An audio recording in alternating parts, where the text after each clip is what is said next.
felicidade é uma coisa tão importante. Felicidade é uma coisa importante porque não existe nada que as pessoas desejem mais do que felicidade. Eu tenho certeza que você quer muitas coisas, que você deseja muitas coisas. Sim ou não? Sim ou não? Sim? É? Então você quer, por exemplo, que o Flamengo ganhe a Copa do Brasil desse ano, né? Isso faz de você uma pessoa inteligente, uma pessoa, né? Quem é vascaíno pode ir embora, enfim, né? Sei lá, você certamente quer, não sei, arranjar um namorado, você quer, ou matar seu namorado também é uma possibilidade. Você quer, sei lá, você quer um emprego, você quer, não sei. Você quer uma série de coisas, certo? Mas não existe nada que a gente queira mais do que ser feliz.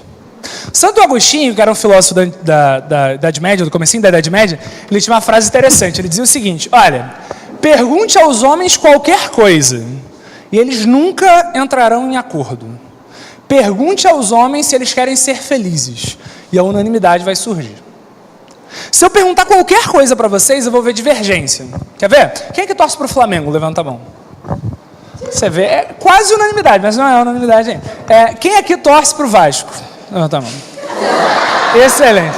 Quem é que torce para o Fluminense? Levanta a mão. Quem é que torce para o Botafogo? Tem mais botafoguense que vascaíno, que beleza. Quem aqui não tem time de futebol? Ou seja, tem mais gente sem time que vascaíno, excelente. Vamos lá. Veja, então se eu perguntar para vocês qual é o melhor time do mundo, vai ter acordo ou desacordo? Desacordo. Se eu perguntar para vocês qual é o estilo de música predileto de vocês, só pode escolher um. Quem aqui tem como estilo predileto, sei lá, pagode? Levanta a mão. Rock? Levanta a mão. Funk? Levanta a mão. Quem tem como estilo... Meu Deus. Quem aqui tem como estilo predileto, sei lá, MPB? Rap? Quem gosta de futebol sabe que o campeonato ganho sofrido é melhor, não é? Mas veja, por que você gostou? Porque você ganhou o campeonato no final. Se você só sofrer e não ganhar, tu não vai ficar feliz. O sujeito gosta de sofrer, mas gosta de sofrer em contextos bem específicos. O sujeito lá que gosta de sofrer pela namorada, experimenta um tapa na cara dele no meio da rua, ver se ele vai achar graça. Não. Por quê? Porque aquele sofrimento com aquela pessoa, daquele jeito, aí vale a pena. Tudo que nós buscamos na vida, nós buscamos acima de tudo porque nós queremos ser felizes. Alguém aqui já sabe qual profissão vai seguir? Sim ou não?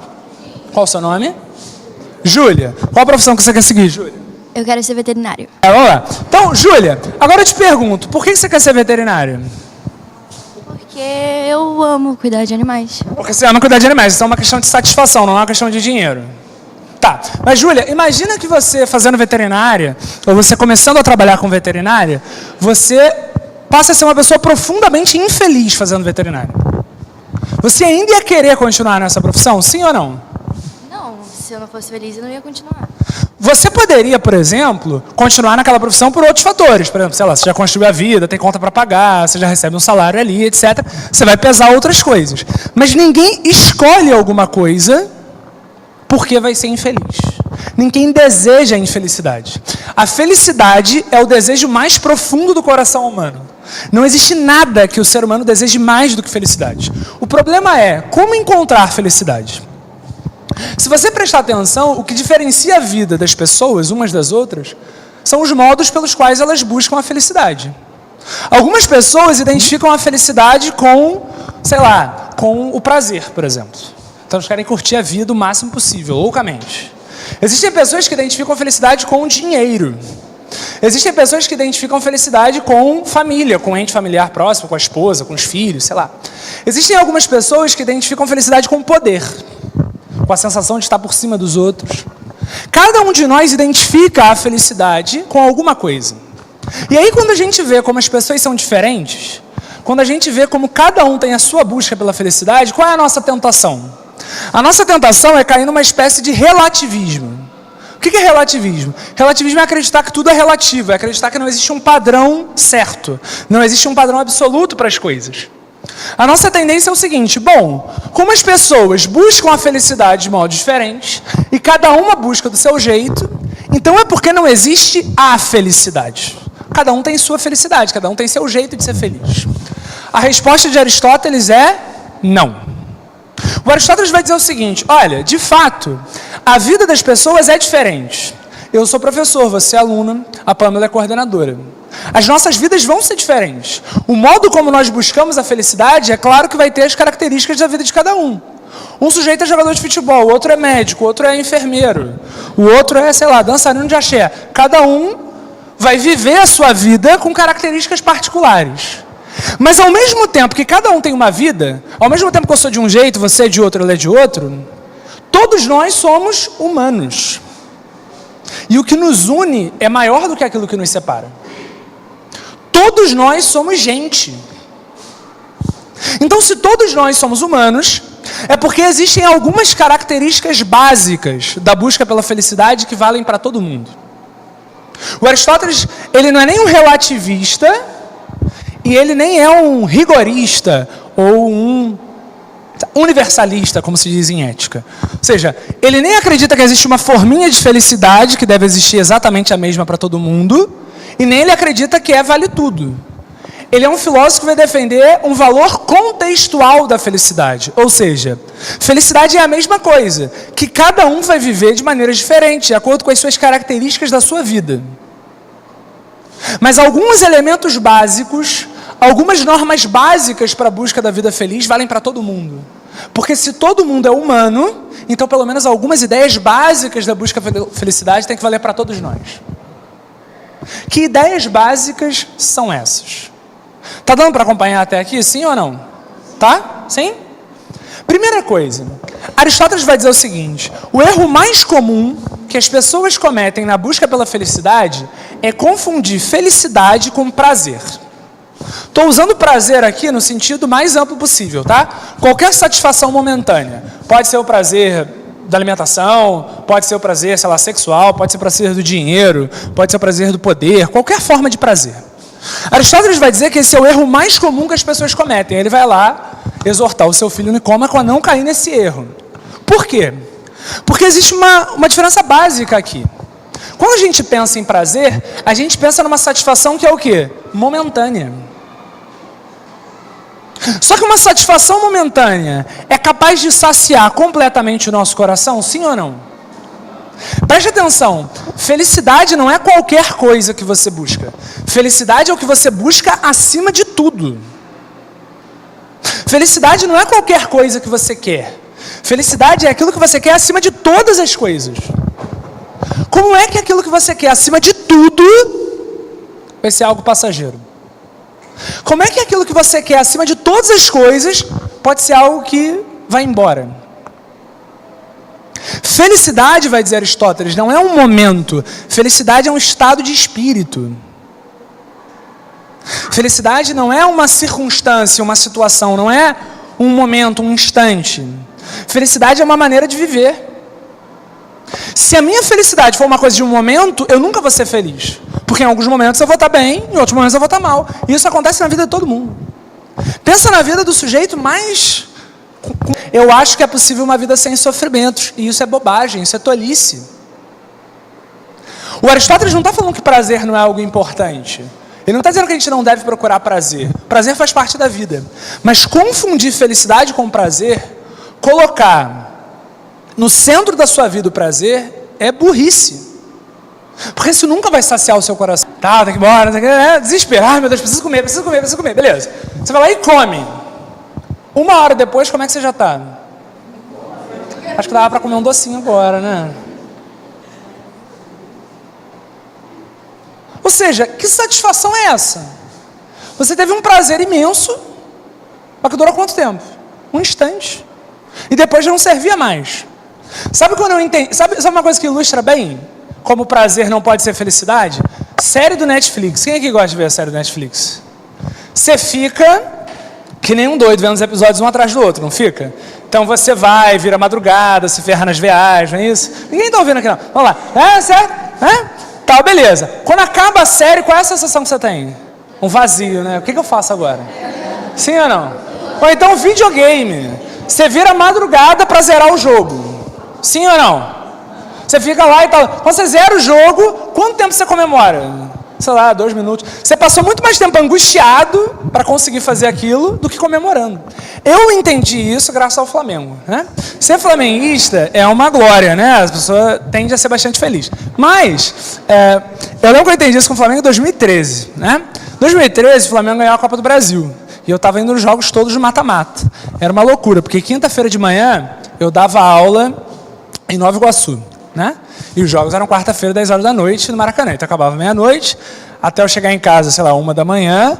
Quem já foi a jogo sabe que você volta elétrico, né? Eu volto sem voz, né? Você volta, né? Tal, então, elétrico, tal, tomar banho, relaxar, 2h30 da manhã eu estava dormindo. E eu tinha que acordar, sei lá, 5 horas para ir para Nova Iguaçu, né? Foi nessa época que eu fiquei viciado em café. Eu chegava no colégio, o colégio lá era legal, porque antes do primeiro tempo já tinha café para os professores, sem brincadeira. Eu enchia os 4 copos de café e botava em cima da mesa lá, para conseguir sobreviver ao longo da manhã, que eu parecia que nem um zumbi, né? Pois bem, eu passei meses angustiado por causa da Copa do Brasil. Eu ia em todos os jogos. E eu ficava lá torcendo que nem um louco.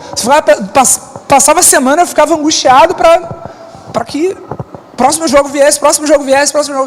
Quando veio a final da Copa do Brasil, eu fui lá, Flamengo Atlético Paranaense, 2-0, certo? É aquela coisa maravilhosa, né? Quando o time ganha o jogo, né? O cara da minha frente era armário, 2 metros de altura. Sabe aquele cara quando você está andando na rua, você troca de calçado só por ver das dúvidas, assim? O cara era um armário, acaba o jogo, ele começa a chorar. Ai, cara, o Flamengo é fogo, cara. Pô, Flamengo. Aí todo mundo se abraça e tal. Beleza. Quanto tempo eu comemorei o título da Copa do Brasil? 15 minutos? 20 minutos? Porque depois de 20 minutos cantando lá o hino do Flamengo, o que eu estava pensando? Pô, tem Libertadores ano que vem. Não é assim que pensa todo torcedor? Você passa meses angustiado para o time ganhar o campeonato. Por que o Flamengo me frustra só quando ele perde? Quando ele ganha também. Porque quando ele ganha, eu já penso no próximo campeonato. Aliás, só uma parte, tá? Esse foi um dia muito importante para eu decidir casar com a Leidiane. Por quê? Meu pai estava no hospital há vários meses já e tal. Ele teve AVC, ficou em coma um tempo e tal. Hoje está melhor na medida do possível. Mas aí ele já estava há uns 2 meses já tinha acordado. Só que estava se recuperando e tinha aquele esquema do rodízio, né? De cada um ficar uma noite dormindo com meu pai no hospital. Pelo rodízio era o meu dia. A Leidiane passou a noite com meu pai no hospital para poder ir ao jogo. Não é para casar com uma mulher dessa? Fala para mim. É uma decisão importante. Vamos lá. Voltando. Veja. Se eu confundo felicidade com prazer, a minha vida vai ser horrível. A minha vida vai ser um fracasso. Isso não vale só para o prazer do time de futebol, isso não vale só para o prazer da comida, isso vale para toda forma de prazer. Pensa no prazer, sei lá, sexual. O prazer sexual é importante? É. Mas um sujeito que mede a felicidade da vida dele pelo prazer sexual, a vida dele é uma desgraça. Porque veja, felicidade é aquilo pelo que você está disposto a morrer. Felicidade é o que dá sentido à sua vida, é o que te faz acordar de manhã e falar, vale a pena. Se o que te faz achar que vale a pena prazer sexual, me desculpa, a sua vida é muito ruim. Primeiro porque você está dizendo que quando você tinha 6 anos de idade, sua vida era horrível, né? Porque me parece que com 6 anos você não ficava, né, taradamente correndo atrás de ninguém, certo? Né? E você está dizendo, sei lá, que se você ficar doente, ou se isso de alguma maneira, por algum momento não fizer parte da sua vida, sei lá, você vai se matar, você não... Sabe o que não pode ser minha felicidade? Minha família. A Leidiane não pode ser minha felicidade. Não pode. Porque a Leidiane pode morrer antes de mim. E aí? Se ela morrer, eu vou me matar? Vou dar um tiro na minha cabeça? A felicidade não pode ser minha filha. A ordem natural é que os filhos enterrem os pais, mas ela pode morrer antes de mim, não pode? E mesmo que elas não morram antes de mim, mas elas vão me decepcionar, não vão? Vão, assim como eu vou decepcioná-la. Por quê? Porque errar é humano. E aí? Quando elas me decepcionarem e a minha vida não vale mais a pena, vamos jogar de uma ponte? Tem um grande filósofo brasileiro chamado Pedro Ribeiro, né? Que diz o seguinte, o tamanho de uma vida se mede pela estatura dos seus ideais. Você vale aquilo que você deseja. Se o desejo máximo da sua vida é uma noite de prazer sexual, é isso que você vale. Pô, é isso que você vale. Se o desejo máximo da sua vida é ter dinheiro, então é isso que você vale. Você vale um punhado de papel. Dinheiro é um ótimo exemplo para a gente falar de prazer. Porque nada é mais momentâneo do que dinheiro. Todo mundo conhece a história de pessoas que perderam tudo. Sabe, sim ou não? Na bolsa. Né? Você já deve lembrar, uns 2, 3 anos atrás, teve a história de um cara lá na Barra, né? Que tinha perdido todo o dinheiro aí, matou a mulher, matou os filhos e se matou depois. O que é isso? Isso é o extremo até onde vai da vida de uma pessoa que depositou o seu coração em algum prazer momentâneo. Se eu não tenho o que eu queria, porque felicidade é isso. Epicuro, o grande filósofo antigo, dizia, essa frase é boa, felicidade é aquilo que, caso se tenha, nada mais é necessário. Mas caso não se tenha, nada é suficiente. Presta atenção, vai querer botar no WhatsApp, né? Felicidade é aquilo que, se você tem, nada mais é necessário. Se eu sou feliz, eu não preciso mais de nada. Mas se eu não tenho, nada é suficiente. Porque se eu tenho tudo, mas não tenho felicidade, eu sou infeliz. E a minha vida não vale a pena. Felicidade, repito, é aquilo pelo que você está disposto a morrer. Felicidade é aquilo que te faz acordar de manhã e dizer vale a pena. Felicidade é aquilo que você vai ter 90 anos, lá pertinho da morte, olhar para trás e falou, pô, eu tive uma vida boa. No que é que você anda depositando o seu coração? Onde é que você anda colocando a sua história? No que você anda depositando os seus esforços, seus objetivos? Qual é a sua meta de vida? Sabe por quê? Eu acho ruim, assim. Às vezes na escola, muitas vezes por culpa nossa, professores, coordenadores e tal, mas também por culpa de uma cultura maior, a gente acaba achando que, sei lá, que o objetivo da vida é passar em prova, alguma coisa assim. Eu sempre tento dizer para os meus alunos do terceiro ano o seguinte, olha, o Enem é muito importante. O Enem é o vestibular e é a prova na qual você vai decidir o seu futuro profissional. Ele é tudo isso, mas ele é só isso também. Porque o negócio é o seguinte, se você fracassa no Enem, é muito ruim ter que fazer o terceiro ano de novo, sem dúvida. Mas você tem Enem no ano seguinte, não tem? Se, sei lá, você fracassar com o seu namorado, sua namorada, existem outras 7 bilhões de pessoas no mundo, alguma vai te aturar. Se você fracassar, sei lá, no videogame que você está jogando, tiver que começar de novo, então tem como jogar de novo, não tem? Mas e se você fracassar na sua vida?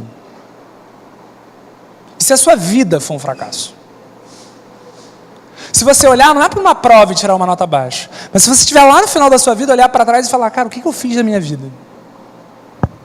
Você não tem nenhuma garantia de que você vai ter uma segunda chance. E aí? A gente se preocupa em ser muitas coisas, ser bom aluno, às vezes não muito, né? Mas ser bom aluno, sei lá, ser um bom filho, ou sei lá, ser bom no jogo que a gente joga, no futebol, no que seja. Mas a nossa vida é boa. A nossa vida tem propósito, a nossa vida tem sentido. Depositar a felicidade em qualquer coisa passageira é tolice. Como encontrar a felicidade então, vai dizer Aristóteles? Bom, o primeiro ponto de partida que a gente tem que entender é o seguinte, a gente está tentando encontrar critérios básicos de felicidade que valham para todo mundo.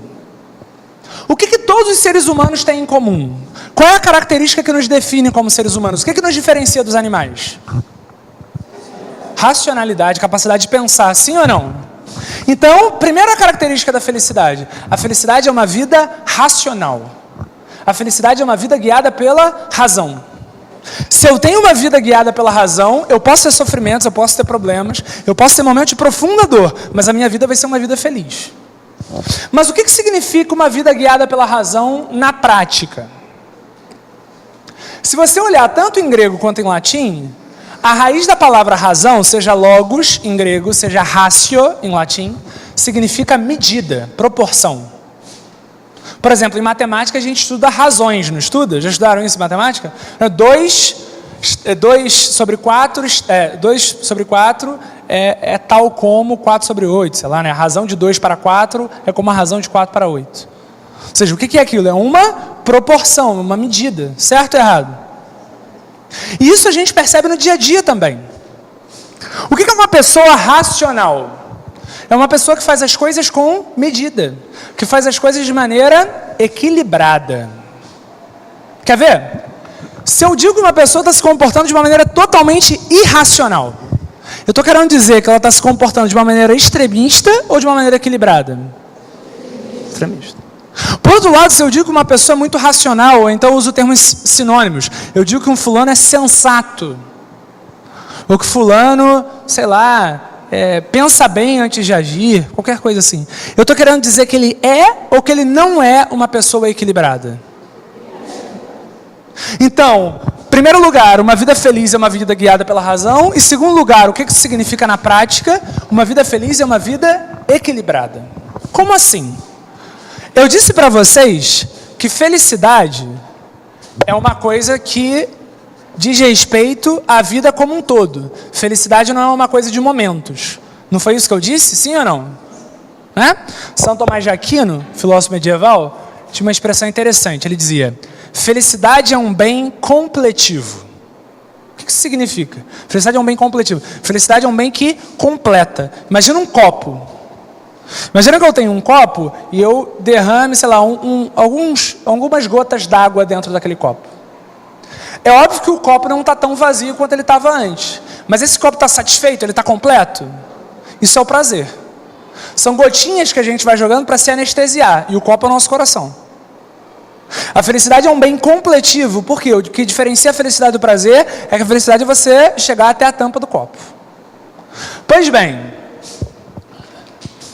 eu disse a vocês que felicidade tem a ver com o estado de espírito, com o estilo de vida.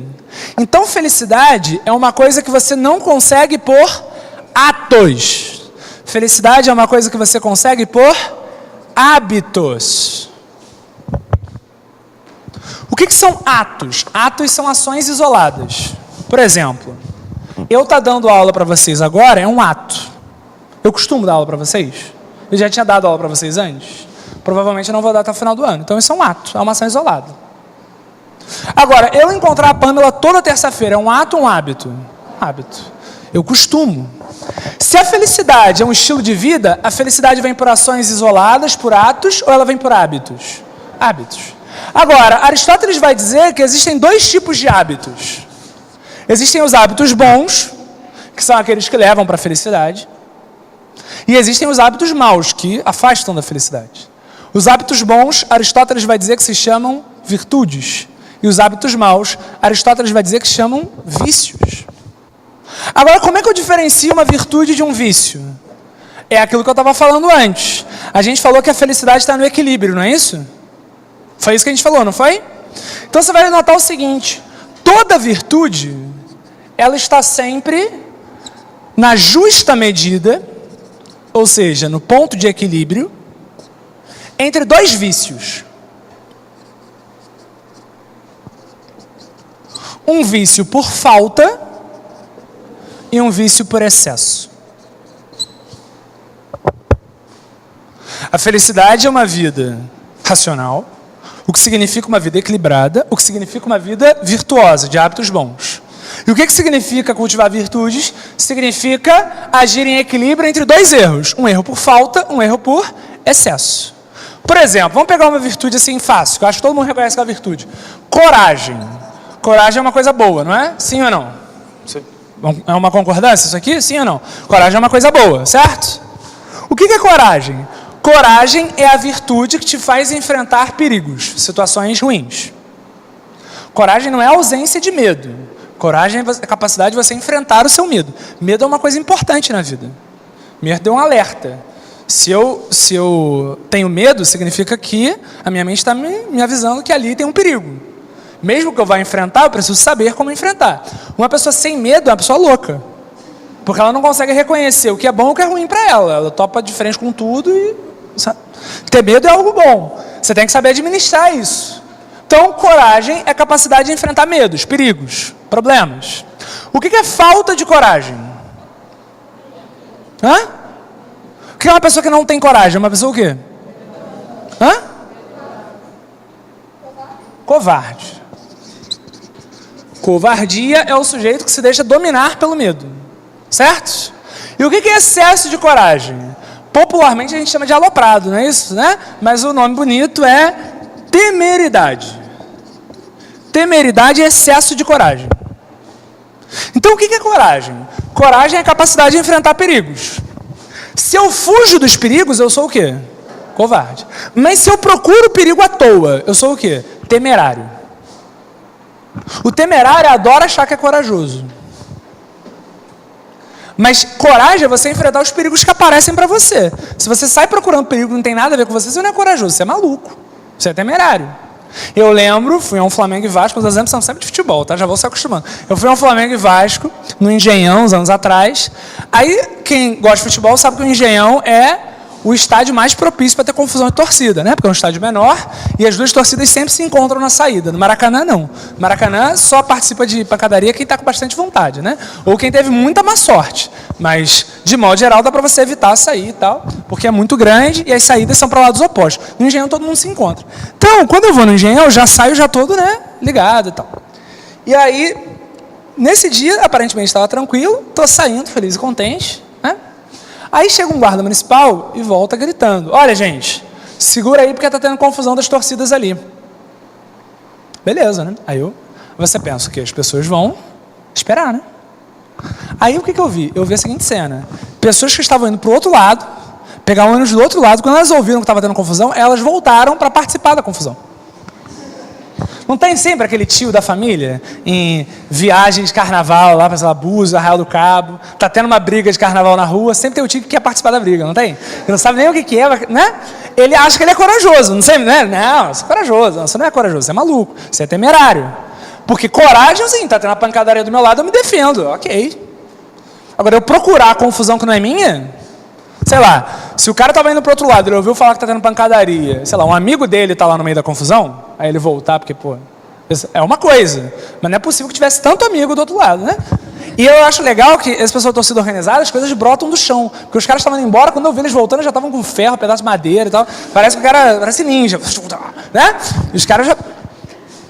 Esse cara é corajoso? Não, ele não é corajoso, ele é temerário. E o que é covardia? Covardia é você fugir dos problemas. Sei lá, vou dar um exemplo bem prático. Alguém aqui namora com alguém? Aqui? Sim ou não? Qual é o seu nome? O quê? Priscila. Você namora com quem, Priscila? Ah, alguém namora com alguém daqui ou não? Sim ou não? Tá, então vou inventar, que é bom que eu me divirto. Vamos lá. Sei lá. Qual é o seu nome? Bruna. Você é o? Caio. Então Bruno e Caio namoram, certo? Bruno e Caio namoram.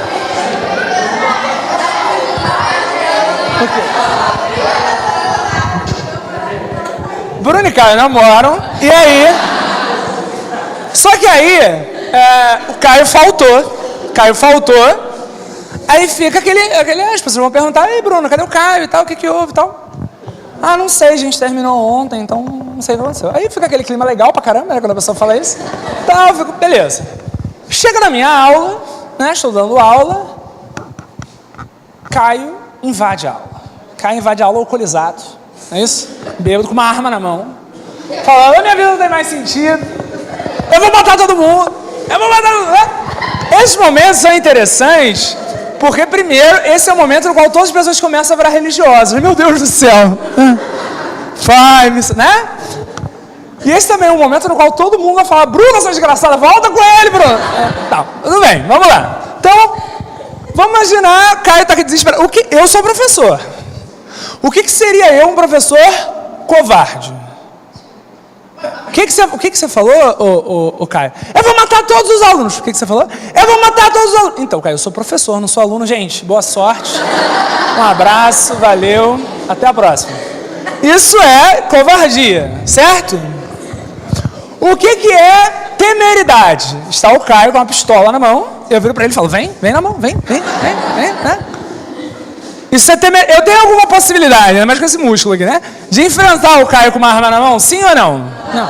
O que é coragem? Coragem é tentar acalmá-lo. O Caio tá lá nervoso, eu: calma, cara, que isso, cara? Pelo amor de Deus, vai desgraçar a sua vida, ainda mais pela Bruna. Opa, desculpa. Né? Brincadeira. Certo? Então, o que é coragem? É um equilíbrio. Agora, note, a gente falou que Aristóteles vai defender uma ética contextual. O que significa? Nós sempre devemos procurar equilíbrio, mas a vida de cada pessoa é diferente. Então, a forma como nós procuramos o equilíbrio também é diferente. Por exemplo, vamos imaginar que alguém está passando mal na rua. Eu não entendo nada de medicina. Eu vou para o meu carro, pergunto se está precisando de ajuda, a pessoa está passando mal, eu ligo para a ambulância. Isso foi uma atitude equilibrada? Sim ou não? Agora, se eu sou médico, sei fazer primeiros socorros, eu paro e chamo a ambulância, a minha atitude foi equilibrada? Porque eu tinha como ajudar, não tinha? Opa! Mesma coisa, uma mulher está sendo atacada na rua. Se eu sou uma criança de 5 anos, estou vendo a cena, fujo e chamo um adulto para fazer alguma coisa, a minha atitude é equilibrada?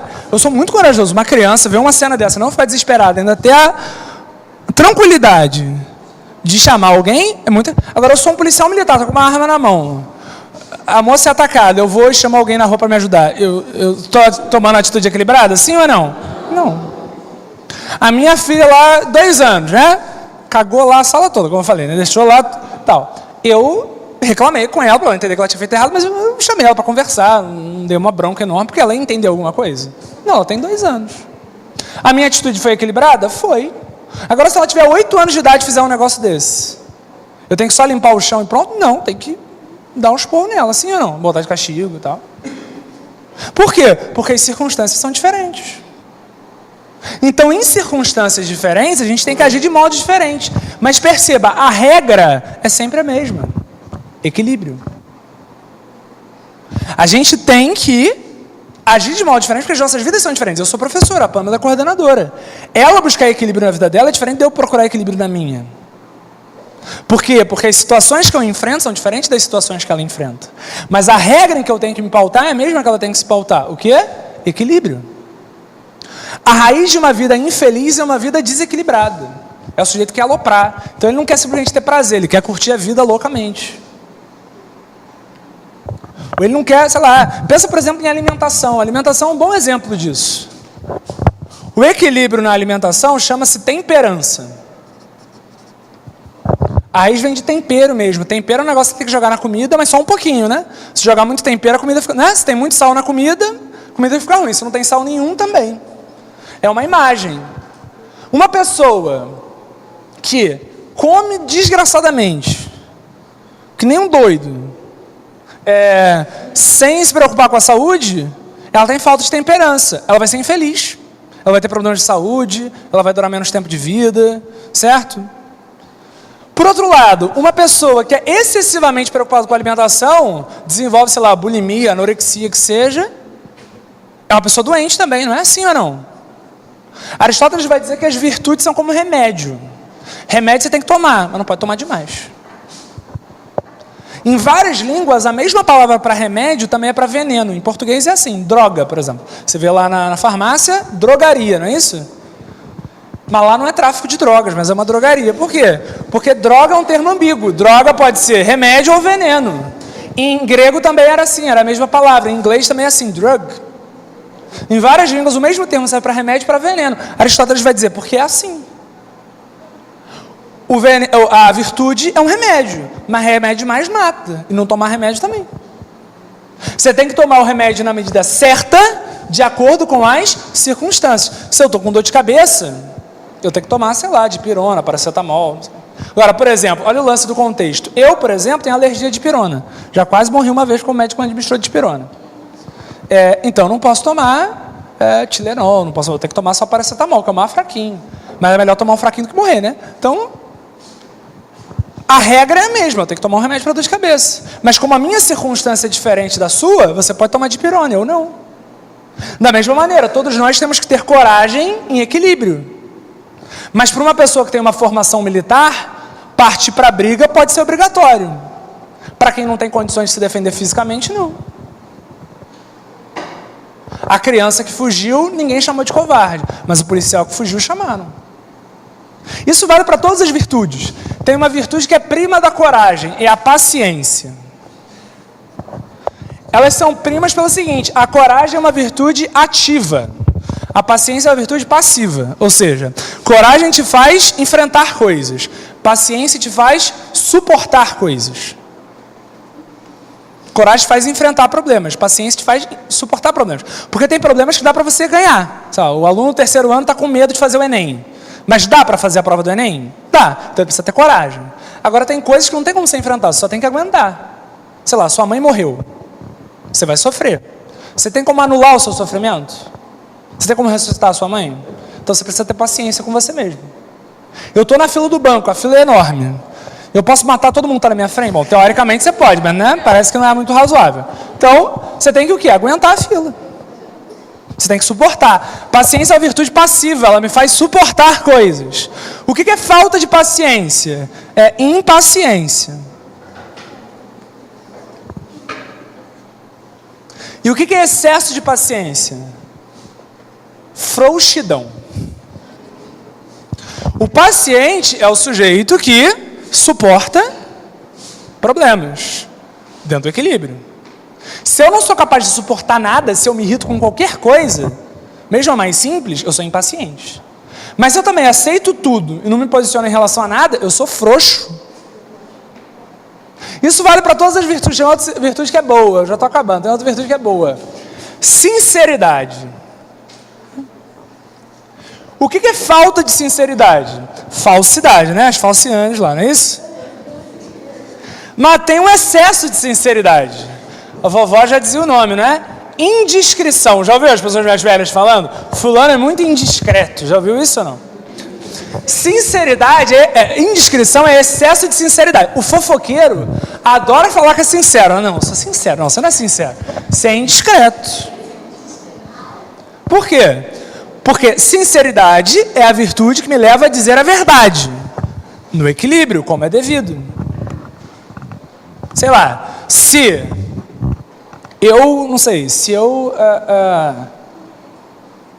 eu peguei dinheiro lá de casa e apostei no jogo e perdi o dinheiro, e a minha mulher perguntou onde está o dinheiro, eu tenho a obrigação de falar para ela, não tem? Sim ou não?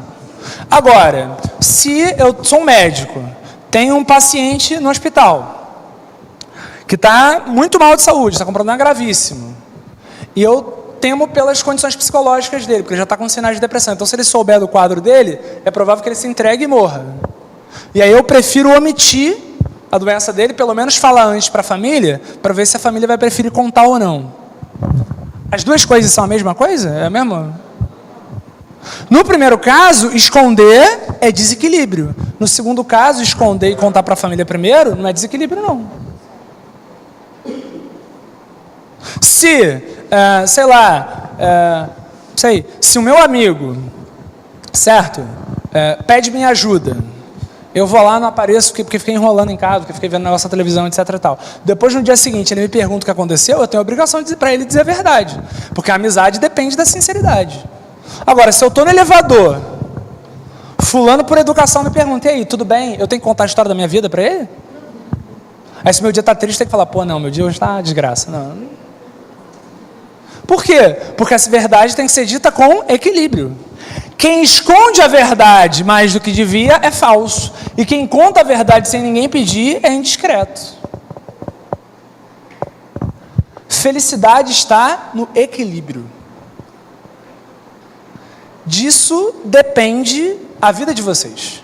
E depende a minha vida, porque os ouvidos mais próximos da minha boca são os meus. Vai ser muito ruim se eu fracassar como professor e não for um bom professor. Vai ser muito ruim se eu fracassar como profissional de Santa Mônica e eu for demitido, sei lá, porque não fiz o meu serviço direito. Vai ser muito ruim, sei lá, se eu fracassar como torcedor, não acompanhar o meu time de futebol tanto quanto eu gostaria. Tem muitos desejos que a gente tem na vida. Na idade de vocês, eu tinha todos os sonhos possíveis e imagináveis. Eu ainda sou mais sonhador do que devia, mas eu tinha todos os sonhos possíveis e imagináveis. E muitas coisas que eu projetei para a minha vida nunca vão se realizar. A gente vai fracassar em muitas coisas, inevitavelmente. Mas a gente não pode deixar a nossa vida fracassar naquilo que ela tem de mais importante, que é na busca da felicidade.